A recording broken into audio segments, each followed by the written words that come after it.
우리가 보통 교회를 말할 때 교회는 우리 에클레시아다 이렇게 말합니다. 에클레시아는 합성어죠. 예, 밖으로 불러내었다 이런 뜻입니다. 세상 가운데 살아가던 우리를 세상으로부터 불러내어서 하나님의 교회라고 하는 거룩한 공동체로 하나님께서 불러주신 것입니다. 그래서 우리가 에베소서 하면 별명이 있습니다. 에베소서는 교회에 대한 얘기입니다. 교회론에 대한 얘기예요. 그래서 에베소서 1장을 딱 넘기면 제일 처음에 뭐가 나와요? 교회의 출발이 나옵니다. 교회가 어떻게 출발하게 되었는가. 근데 그 출발이 너무 놀라운 것은 태초로부터 시작해요. 태초로부터. 태초에. 하나님께서 우리를 그리스도 안에서 구원하시기로 작정하셨다. 그래서 여러분 우리의 구원은 그리스도 안에서의 구원입니다. 그리스도 안에서 우리를 구원하기로 작정돼요. 때가 참. 예수님이 아닌 다른 것으로는 구원 얻을 다른 방법이 없습니다. 예수님을 믿고 구원받은 자들의 모임이 교회예요. 자, 그러면 이 교회의 모습을 자세히 설명해 주는 이 에베소서를 가만히 읽어보면요. 우리가 교회가 어떻게 우리 진행되어 가야 되는지를 잘 설명해 줍니다. 교회가 어떻게 세워져야 하는지. 그렇게 에베소서 4장에 보게 되면 교회를 세우는 직분이 있어요. 교회를 세우는 직분이 선지자, 그리고 목사와 교사, 사도 이런 직분이 나옵니다. 전부 다 공통점이 뭐예요? 전부 다 말씀을 맡은 자들입니다. 그러니까 하나님의 말씀인 성경을 잘 가르칠 때 교회가 세워지는 거예요. 그러니까 말씀이 아닌 다른 방법으로는 교회가 세워지질 않습니다. 하나님께서 그렇게 만들어 놓으셨어요. 그래서 이 교회가 말씀 위에 든든히 세워지면 이걸 반석 위에 지어진 집이다 우리 말하는 겁니다. 교회는 반석 위에 지어진 집이 되는 거예요. 그러나 교회가 말씀 위에 지어지지 않고 인간의 정의나 또 여러 가지 서로 좋은 어떤 관계로 인간적인 관계로서 만들어진 교회는 금방 허물어지는 겁니다. 금방 허물어져요. 어떤 다른 세상적인 방법이나 도구를 가지고 와서 어떤 프로그램을 가져와 가지고 교회를 세우게 되면 언젠가는 그 교회는 무너지는 교회가 되는 것입니다. 그래서 교회는 반드시 어디에 세워져야 되는 겁니까? 하나님 말씀이라고 하는 기초 위에서 교회가 세워져 가야 됩니다. 자, 그러면요. 그러면서 이 교회에 대한 얘기를 쭉 하면서 오늘은 특별히 에베소서 6장에 딱 들어와서는 가정에 대한 얘기를 하고 난 다음에 바로 들어오는 게 뭐냐면 정말 마지막으로 끝으로 너희들이 할 말이 있다 하면서 지금 사도 바울이 에베소 교회에게 한 가지 중요한 이야기를 해주는 거예요. 그 이야기는 다른 성경에는 잘 나와 있지 않는 그런 내용이에요. 여기 보면 뭐라고 얘기합니까? 우리 10절 말씀을 읽어보면 끝으로 너희가 주 안에서와 그 힘의 능력으로 강건해지고 마귀의 간계를 능히 대적하기 위하여 하나님의 전신갑주를 입어라 이렇게 얘기를 하고 있어요. 하나님의 전신갑주를 입고 주님의 그 힘의 능력으로 강건해져 있어야 된다는 거예요. 네. 왜? 마귀의 관계를 능히 대적하기 위해서. 그러니까 교회가 어떤 가운데 있다는 거예요? 교회가 전투 가운데 있다는 거예요. 싸움 가운데 있다는 거예요. 영적인 싸움 가운데 있다는 거예요. 그것이 오늘 에베소 6장이 말하는 내용입니다. 그런데 더 자세히 설명을 합니다. 우리의 씨름, 우리의 싸움은 혈과 육을 상대하는 것이 아니요. 12절 말씀 보면 통치자들과 권세들과 이 어둠의 세상 주관자들과 하늘에 있는 악의 영들을 상대하는 것이다. 하고 우리의 상대가 누군지를 자세히 설명해 줍니다. 마귀의 관계인데 마귀가 뭘 통해 역사하는 거야? 그걸 보여주는 거예요. 그래서 우리의 싸움은 여러분 영적인 싸움이지 혈과 육을 통한 싸움이 아닌 거예요. 주먹 쥐고 막 싸우고 뭐 이런 게 아닌 거예요. 영적인 세력과의 싸움. 이 통치자들이 누굽니까? 정부죠, 정부. 이 통치자들이 여러분 사탄에 의해서 장악당하면 여러분 그 통치자들로 통해서 교회를 공격하고 교회를 무너뜨리고 교회를 무너뜨리는 법을 만들어내고 이 교회를 공격해 오는 거예요. 이걸 갖다가 사람한테 이걸 싸워가지고 해결되는 문제가 아니에요. 이건 기도해야 될 문제예요. 기도해서 하나님께서 일하시도록 하나님께서 이 문제를 해결해 주도록 강력하게 여러분 기도해야 되는 문제입니다. 권세들도 마찬가지죠. 권세들, 힘 있는 자들, 그리고 이 어둠의 세상 주관자들, 뒤에서 온갖 죄와 악행을 통해서 이 공격해오는, 그리고 그 근본적으로 하늘에 있는 이 악의 영들에 상대하는 거다. 이 하늘의 공중의 권세 잡은 자들 아닙니까?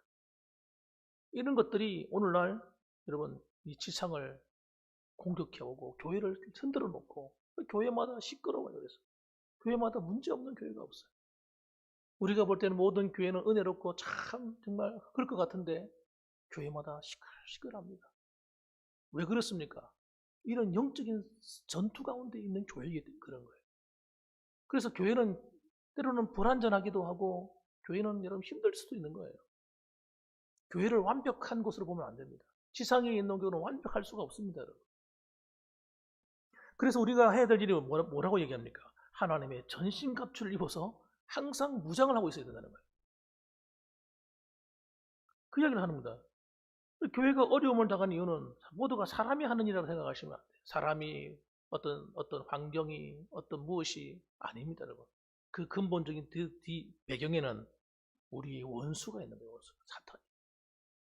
우리가 믿음으로 잘 신앙이 자라가야 되는데 신앙이 자라지 못하도록 끊임없이 우리를 공격해오는 못된 세력들. 여러분 그걸 분별할 수 있어야 우리가 여러분 지혜롭게 여러분 모든 문제를 이겨나갈 수 있는 겁니다. 그래서 성경 말씀을 보게 되면 뭐라고 얘기하는 이렇게 얘기해요. 마귀가 우는 사자같이 삼킬 자를 어떻게 한다고요? 찾고 있다는 거예요. 삼킬 자를 왜 찾아요? 왜? 어디 있길래 도대체? 그 삼킬 자가 세상 밖에 있는 게 아니라 이런 교회 안에 있기 때문에 얘기하는 거예요. 성도들에게 얘기하는 거예요. 예수 믿는 우리가 공격의 대상이라는 겁니다. 그렇기 때문에 우리는 항상 깨어서 스스로를 지켜낼 수 있도록 무장을 하고 있어야 되고 뿐만 아니라 우리가 어린아이에서부터 어른으로 자꾸 성장해 가야 돼요. 아이는 힘이 없잖아요. 스스로 할 수 있는 일이 없어요. 여러분 어른이 되고 성숙해져야만 우리가 옳고 그름을 분별할 수 있는 힘이 생기고 그리고 신앙인으로서 어떻게 살아가야 될지 우리가 스스로가 선택할 수 있는 길이 열리는 거죠. 그래서 무분별하게 아이고 이게 뭐가 뭔지 이게 옳은 건지 그런지도 모르고 분별도 안 돼가지고 이러면 안 된다는 거예요. 그래서 오늘 본문의 말씀 보면 왜 전신갑주를 입어라 이렇게 얘기합니까? 그건 그 당시에 이 로마 군인의 모습을 모델로 해가지고 예를 들어서 설명하는 거예요.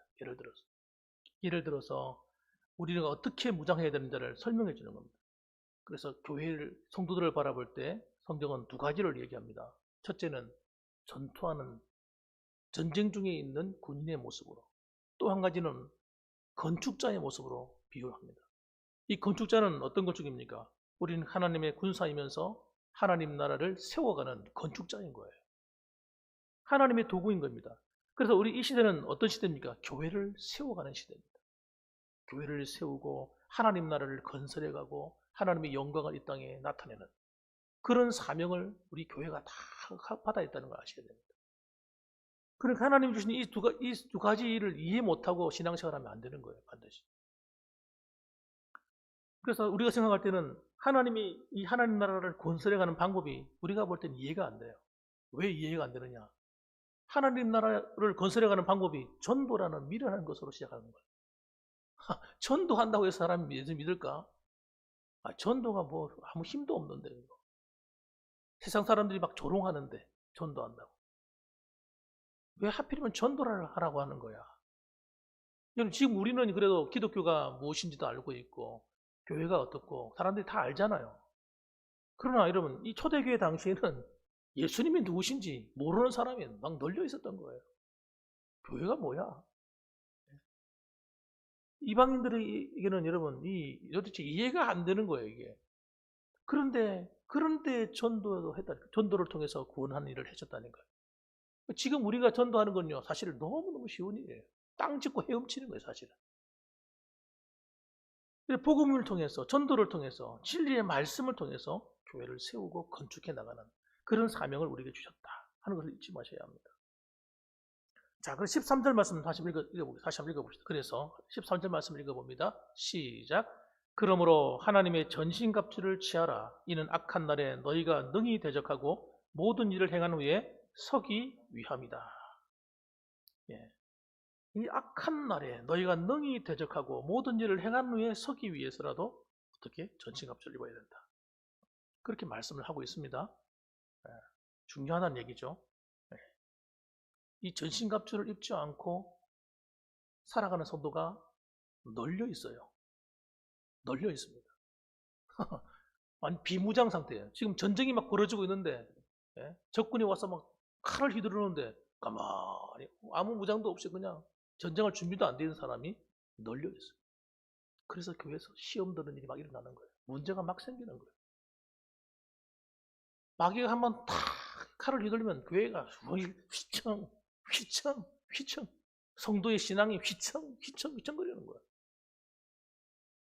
그런데도 아이 재수 없었어. 그럼 두 지나가는 거예요. 그냥 재수 없었대. 내가 운이 나빴대. 어떤 사람들은 아닙니다, 여러분. 그래서 그런 게 아니에요. 적의 공격으로부터 내가 한 방 맞은 겁니다. 그래서 여러분, 우리가 제일 먼저 해야 될 게 뭡니까? 진리의 허리띠를 띠는 겁니다. 어떻게 진리의 허리띠를 띠어야 돼요? 어떻게 진리의 허리띠를 띠어야 돼요? 어떻게 해요? 서서. 어떻게 진리의 허리띠를 띠어야 됩니까? 그게 서서. 답을 다 가르쳐 줬어, 내가. 서서. 이 말이 중요한 말이에요. 여러분, 군사는 여러분, 깨어 있어야 돼요. 전쟁 중에 여러분, 전쟁 중에 혼자 절고 앉아 있어요. 주여, 하나님께서 사랑하는 자는 잠을 주시다니 이러면서 졸고 앉아 있어요. 그럼 어떻게 돼? 죽는 거예요. 전쟁 중에 그렇게 졸고 있으면 안 되는 거예요. 주저 앉아가 들어 누워 있어. 아이고 피곤하다 하고 들어 막 총알이 막 총알이 날아다니는데 그게 누워 있어. 죽는 거예요. 여러분 전쟁 중에 여러분 누워 있거나 앉아 있고 주저 앉아 있거나 그러면 안 돼요. 깨어가 정신을 차리고 적이 어디를 공격해 오는지를 살피고 정신 차리고 있어야 되는 거예요. 그리고 군사는 첫 번째 서 있어야 되는 겁니다. 여러분 그래서 육신은 피곤함이 있을지라도 여러분 영적으로는 여러분 우리가 졸거나 잠자고 이러면 안 돼요. 육신은 피곤해 졸 수 있죠. 잠자야 되죠. 그러나 영적으로는 여러분 우리가 깨어 있어야 되는 거예요. 자, 그래서 여러분 베드로전서 5장 8절 말씀 똑같은 얘기예요. 근신하라 깨어라. 너희 대적마귀가 우는 사자같이 들어다니며 삼킬 자를 찾나니 하는데 그 앞에 뭐라고요? 근신하라 깨어라. 이렇게 말하고 있는 거예요. 정신을 차리고 있으라는 거예요. 적이 공격해 오는 걸 어디로 오는지 보아라는 거예요. 보라는 거예요. 여러분, 그래서 여러분 어디를 공격해 오느냐? 제일 처음에 공격해 오는 것이 여러분 우리 허리를 공격하는 거예요. 허리에 빵 맞으면 어떻게 돼요? 꼼짝 말아요. 허리를 다쳐놓으면요 움직이지도 못해. 일을 못해요. 힘을 못 써요. 지난번에 홍순찬 집사님이 그 차에 짐을 내리다가 허리를 다치시고 난 다음에 힘든 일 못 하시잖아요. 여러분 예전에는 그냥 사과 박스 같은 몇 개 들고 막 나는 그렇게 했대요. 젊을 때는. 이제는 그걸 못해요. 허리가 안 돼. 허리를 다치면 힘을 못 씁니다. 여러분. 그럼 도대체 허리가 어떤 허리입니까? 진리의 허리입니다. 진리의 허리띠. 허리가 탁 단단히 쪼여져 갖고 여러분 옷이 막 나불럭거리고 막 이러면 안 되잖아요. 허리가 탁 단단하게 딱 쪼여진 상태에 돼가지고 탁 아무리 움직여도 몸이 날래게 움직일 수 있는 힘을 쓸 수 있도록 해야 되죠. 그런데 칼을 휘둘 때마다 막 옷이 막 날아다니고 막 네? 허리가 되도록 힘을 쓸 수 없고 이러면 여러분 안 되는 거예요. 근데 허리에 힘을 딱 두도록 띠를 딱 둘러맸는데 이 띠가 어떤 띠냐? 진리의 허리띠입니다. 여기서 말하는 진리는 무엇이냐? 헬라어 원문에 보게 되면 여러분 정관사가 없어요. 정관사가 있어야 이런 진리, 하나님의 말씀 이런 뜻이 되는데 여러분 정관사가 없기 때문에 이건 어떻게 되냐? 그냥 정직, 진실입니다.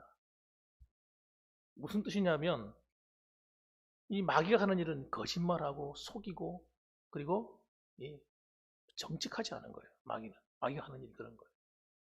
성도가 여러분 성도가 진실해야 되거든요. 정직해야 되거든요. 예수 믿는 우리가 진리를 말해야지 거짓을 말하면 됩니까? 그러면 거짓을 말하는 것을 자연스럽게 되면 어떻게 돼요? 우리는 여러분 힘을 잃어버리게 되는 거예요. 성도로서의 힘을 다 잃어버리는 겁니다. 성도는 진실해야 되는 겁니다. 그래서 여러분 사탄이 우리가 진실하지 않을 때 우리를 넘어뜨릴 통로를 열어주는 거예요. 그래서 거짓말을 자연스럽게 하면 안 돼요. 아무리 뭐 하얀 거짓말 뭐 이런 말 해가지고 거짓말을 아무리 옹호해도 거짓말은 거짓말인 것입니다. 그래서 어떤 종류의 거짓말이든 사람이 하게 됩니다. 왜 하게 됩니까? 자기가 불리하면 하게 돼요. 본능적으로 거짓말을 하려고 그래요. 남을 속이려고 그래요. 거짓말은 여러분 이렇게 큰 것도 거짓말이고요. 이렇게 작은 것도 거짓말이에요. 그리스도인의 특징은 정직입니다. 여러분. 그러나 사탄에 속해 있는 사탄 사람들은 부정직이에요. 거짓말을 자연스럽게 반복되지 않은 거예요. 하나님이 기뻐하실 게 있습니까? 하나님이 기뻐하실 수 없는 사람들인 거예요. 정직한 삶이 없는 사람은 마치 전쟁터에 나갈 때 허리에 띠를 두르지 않고 나가는 거 똑같다는 거예요. 싸움이 제대로 안 되는 것입니다. 자신을 속이는 것이고 하나님을 속이는 것입니다. 하나님이 제일 싫어하는 거예요. 거짓말하는 거예요. 아나니와 삽비라 하나님 앞에서 헌신한 것처럼 헌신하는 것처럼 재산을 다 팔아서 헌신하는 것처럼 해놓고는 반을 뚝 잘라가지고 반은 뒤에 감추고 거짓말하는 거예요. 하나님을 속이는 거예요. 그리고 하나님이 아시잖아요.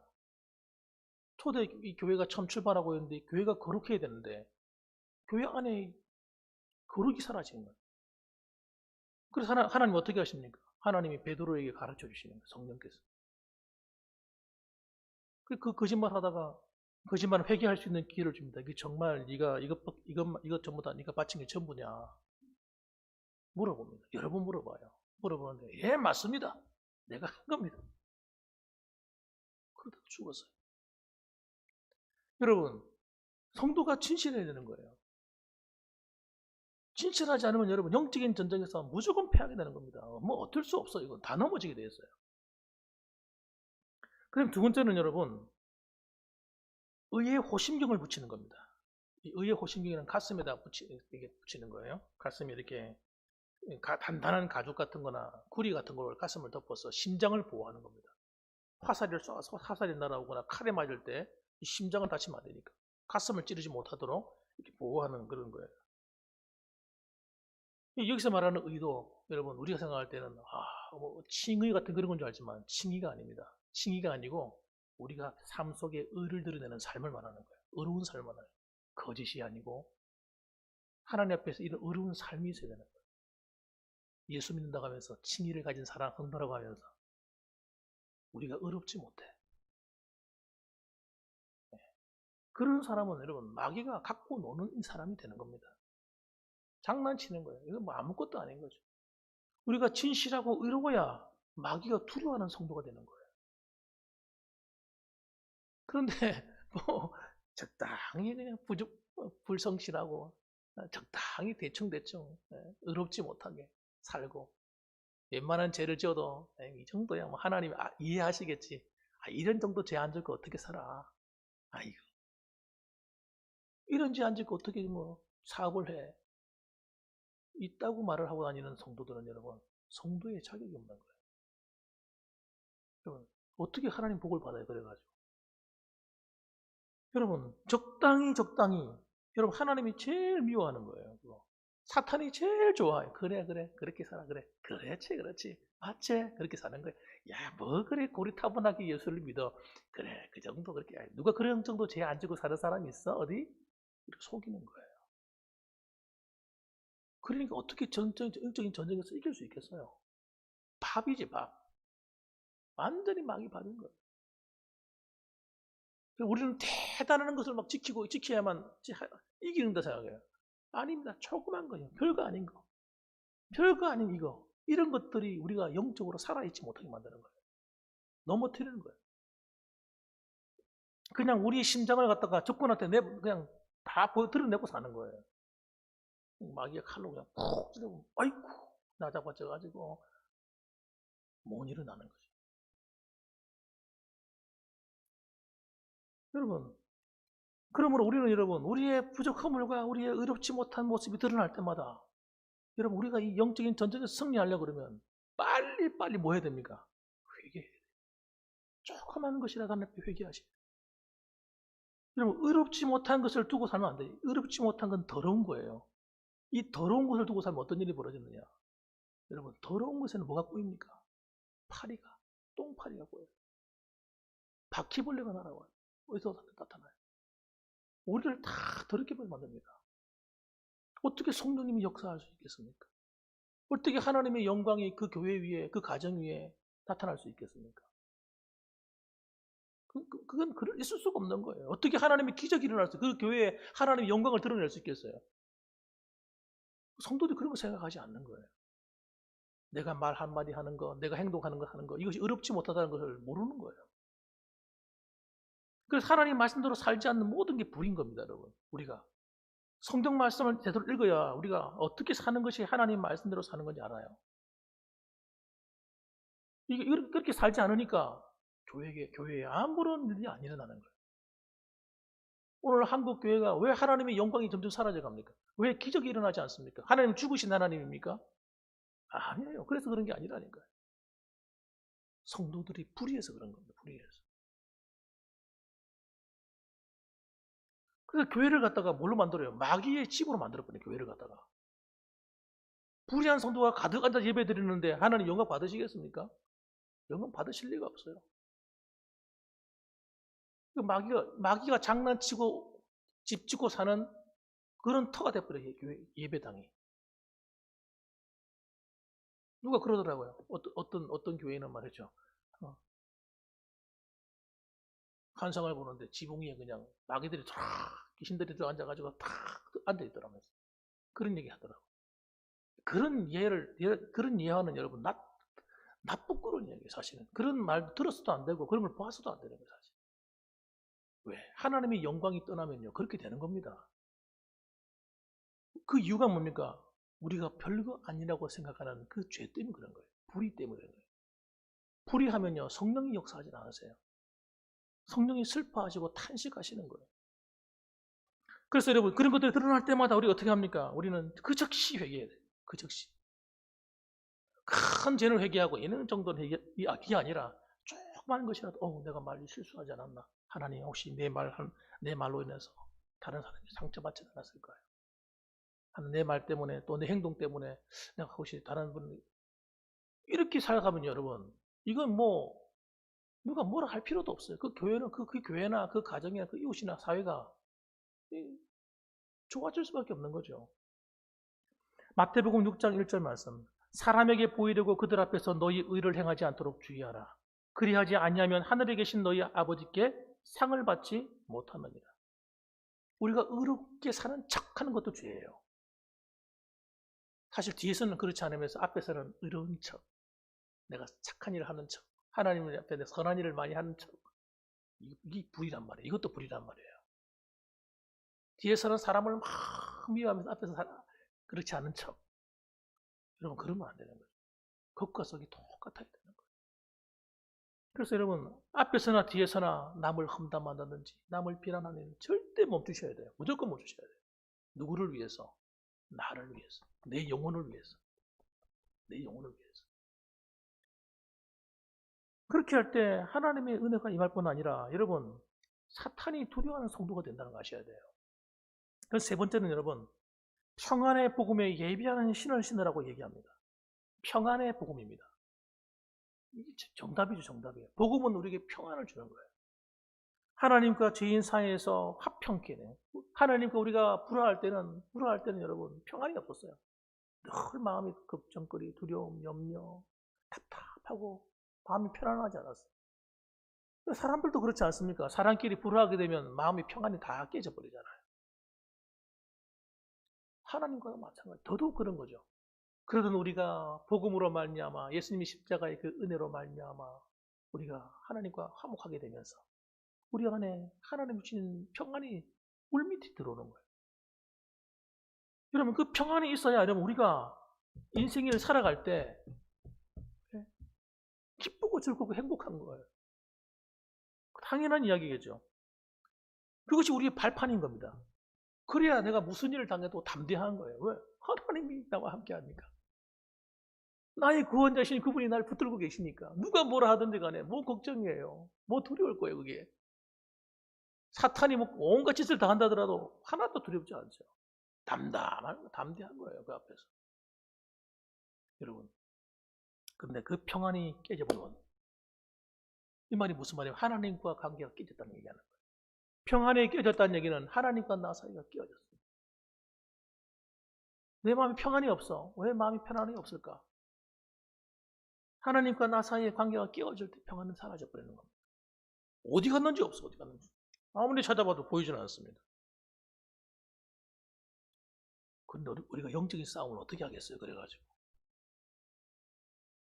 평안의 복음에 예비한 그 신을 신지 않고선 여러분, 우리는 전쟁터에서 한 발짝도 앞으로 못 나가는 겁니다. 반드시 이 평안을 회복해야 돼요. 그렇지. 왜 그 평안이 깨졌는가를 살펴보셔야 돼요. 두 가지 때문이에요. 첫 번째는 아까 말씀드린 죄가 있으면 여러분, 우리 사이에 죄가 들어오면 이 평안이 깨져버려요.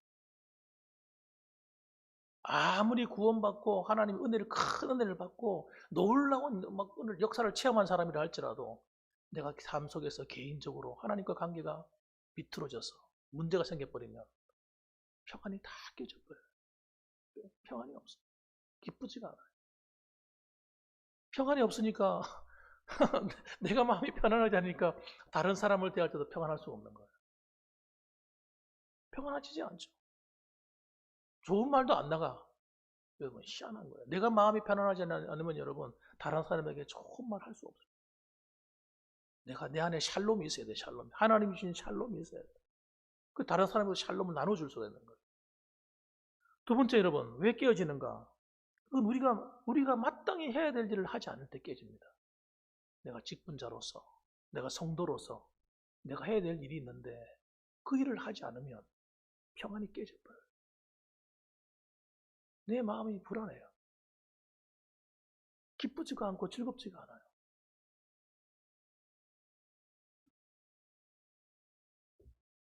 여러분, 그래서 여러분 우리가 이것을 잘 기억하셔야 돼요. 하나님 안에 있는 그 평안은 주님이 우리한테 주신 그 평안은 여러분 영원하질 않아요. 사람들이 착각하는 거예요. 이 한 번 구원받은 평안은 영원할 것이다. 그래서 마귀한테 속는 거예요. 마귀한테. 그러니까 회개하지 않는 성도들이. 평안이 깨졌음에도 불구하고 회개하지 않는 거예요. 자기를 살피질 않는 거예요. 여러분 죄가 들어오면 반드시 펴져요. 그러니까 내가 맡아진 직분, 내가 해야 될 일을 하지 않는데 평안할 일 있겠습니까? 평안한 게 그 간첩이죠. 내 기준 하나님의 사명이 있는데 그 사명을 감당치 않고 한번 살아보세요. 평안한지. 평안할 수 없어요. 내가 목사인데, 목회자인데, 내가 목사로 부름받아서 목회를 해야 되는데, 내가 힘들다고 목회를 그만둬버려요. 중간에. 아유, 못해 먹겠어. 이러고, 아예 목회하는 게 너무 힘들어. 내가 편안하겠습니까, 여러분? 그때부터 나는 죽는 거예요, 영적으로. 힘든 거예요. 여러분, 하나님이 주신 이 사명을 감당하지 않는 목회자, 어떻게 평안할 수 있겠어요? 성도도 똑같습니다, 여러분. 내게 주신 은혜, 내가 맡기는 직분, 내게 맡기는 사명, 내게 주는 그 은혜의 자리를 이탈하는 순간 그 평안은 다 깨져버리는 거예요. 로마서 5장 1절 말씀에 그러므로 우리가 믿음으로 의롭다 하심을 받았으니 우리 주 예수 그리스도로 말미암아 하나님과 화평을 누리자. 이게 저절로 되는 것 같으면 이런 말 할 필요 없어요. 화평을 누리자 이런 말 왜 해요? 저절로 되는 문제 같으면. 우리가 그걸 잃어버리기 때문에 하는 얘기예요.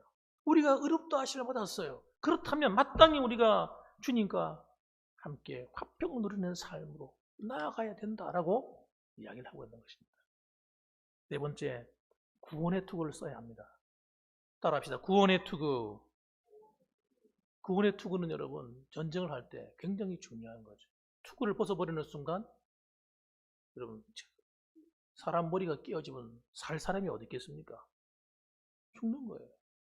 그래서 현대 군인들도 머리에 뭘 씁니까? 예, 머리에 이 투구를 쓰는 거예요. 투구를. 모자를 쓰는 거예요. 그것도 강철로 된. 웬만한 총알이 날아와도 탁 맞는 순간 뚫고 들어오지 못하는 그런 모자를 만드는 거예요. 그래서 맞으면 왜 둥글게 만듭니까? 총알이 날아올 때 탁 튕겨 다른 데로 나가도록. 그렇게 만드는 겁니다. 그만큼 뭐가 중요하게요? 머리가 중요하니까. 그런데 왜 구원의 투구입니까? 구원에 대한 확신을 말하는 거죠. 성도가 살아가면서 구원의 확신이 없이 살아가는 성도는 가장 비참한 성도입니다. 내가 믿는 하나님에 대한 확신이 없는 성도예요. 그 성도는. 내가 마땅히 구원받았다고는 이런 확신이 없으니까 어떻게 신앙생활이든 되겠습니까? 영적인 전투는 고사하고 신앙생활도 안 되는 거죠. 주님이 나를 구원했다고 하는 것을 왜 구원의 확신이 흔들립니까? 흔들리는 이유는 하나 때문이에요. 따라합시다. 나를 바라보면 구원의 확신을 가질 수가 없다. 여러분, 나를 바라보는 순간 구원의 확신은 가질 수가 없어요. 아유, 왜? 내 꼬라지를 내가 아니까. 내 모습을 내가 알잖아요. 내 의를 가지고는 하나님의 의를 만족해 할 수가 없는 거예요. 만일에 내가 내 힘을 가지고 구원받을 수 있다 이러면 얼마나 좋겠어요. 그런데 그게 되질 않는 거예요. 내가 나의 의는 하나님 앞에서 여러분 더러운 의이기 때문에 아무리 내가 이 세상에서 의롭게 생각하고 정말 완벽한 의를 드러낸다 할지라도 하나님 볼 때는 오염된 의인 겁니다. 그것 가지고는 하나님을 만족할 수 없어요. 그래서 여러분 예수님께서 우리에게 십자가에서 나를 위해 피 흘려 죽어주신 이유가 바로 그것 때문이에요. 너희들 힘으로는 안 되니까 내가 너를 위해 죽어주마. 내 의로 너희를 어렵게 하겠다라고 말씀하신 겁니다. 이걸 로마서에서는 칭의다, 의롭다고 칭한다 그렇게 말하는 거죠. 우리는 그 은혜로 구원받은 거예요. 우리가 예수님을 믿는 것은 바로 그겁니다. 하나님 내 힘으로 구원받는 것이 아니라 주님의 은혜로 구원받는 것. 그래서 에베소서 2장 8절 말씀에 이렇게 얘기합니다. 너희는 그 은혜에 의하여 믿음으로 말미암아 구원을 받았으니 이것은 너희에게서 난 것이 아니요 하나님의 선물이다. 하나님의 선물로 구원받은 거예요. 우리는 그 선물을 그냥 받으면 되는 거예요. 믿음으로 받았어. 믿음으로 받는 순간 구원받아 버리는 거예요. 그래서 여러분 우리는 행위에서 난 것이 아니기 때문에 내가 구원받았다고 해서 내가 자랑할 것도 없는 거예요. 내가 이래봐도 하나님의 이런 사랑을 받은 사람이야. 얻기 힘들고 막 간혹 지나다 보면 어떤 분들이 와서 나한테 간증을 해요. 간증을 하는데 막 기적을 경험하고 하나님이 놀라운 일 하여튼 내게 베풀어주는 간증을 막 합니다. 쉬지 않고 나한테 얘기를 해요. 그 내가 뭐라고 말할 수 있겠어요, 그 사람한테. 아유, 아직도 어리구나. 어리구나. 그건 아무것도 아닌데. 진짜 감사할 것은 그게 아니라 주님이 나를 구원하신 그 은혜가 진짜 감사한 건데. 그러니까 얼마나 하나님 앞에 제대로 믿음 생활 안 했으면 하나님께서 그런 기적을 통해서라도 예수 믿게 만들었겠노. 그렇게 말해요. 여러분 그런 이상한 기적 경험하지 않아도 여러분 자연스럽게 예수님 믿어지는 게 그 은혜인 줄 아셔야 돼요. 주님이 주신 그 은혜는 여러분 내 행위에 의해서 구원받는 것이 아니기 때문에 우리는 천국 가서도 자랑할 게 없어요. 주님 내가 이래봬도 내가 이럴 줄 알고 날 구원하셨죠? 아니에요 여러분. 여러분이 하나님 앞에서 대단한 의를 행할 줄 알고 구원하신 건 아닙니다. 하나님의 사랑 때문이에요. 사랑 때문에. 그래서 여러분 구원은 내 감정이 아니에요. 내가 어떤 감정을 가지고 그래 내가 천국 가야지. 내가 헌금 생활을 요즘 내가 헌금을 이렇게 많이 했으니까 내가 열심히 봉사하고 충성했으니까 하나님 날 천국으로 인도하시겠지. 전부 다 망상입니다. 그거는. 꿈꾸는 것입니다. 그것 가지고는 천국의 문 근처도 못 갑니다. 여러분. 오로지 예수 그리스도의 십자가의 그 피의 은혜, 그 공로만이 우리를 천국으로 인도하는 줄 믿으시기 바랍니다. 그래서 여러분 우리는 감사할 것밖에 없는 거예요. 하나님의 은혜는 감사할 것밖에 없습니다. 그래서 이 구원의 확신을 갖고 살아야 돼요. 무슨 어려운 일이 와도 아이고 어떡하지 내가 이런 잘못해서 하나님 또 날 버리지 않겠나 두려워 떨고 그렇게 하시면 안 돼요. 하나님이 나를 구원했다는 확신을 가지고 우리의 부족한 모습이 있으면 회개하고 돌이키고 다시 그 은혜를 회복해야 되는 겁니다. 그 빼앗겼던 은혜를 회복해야 돼요. 세상에 분주한 마음과 내 정신없이 막 살다 보니까 내가 지금 어디 서 있는지도 모르고 왔다리 갔다리 이런 나의 모습들을 여러분 회개하셔야 돼요. 하나님 앞에 이제 은혜를 여러분 구원의 견고함이 흔들리지 않도록 항상 깨어 있어야 된다는 말씀입니다. 그래서 오늘 여러분 오늘 저는 이 전신갑주에 대한 이야기를 짧게 저는 말씀을 전합니다. 4번째까지 말씀 전했습니다.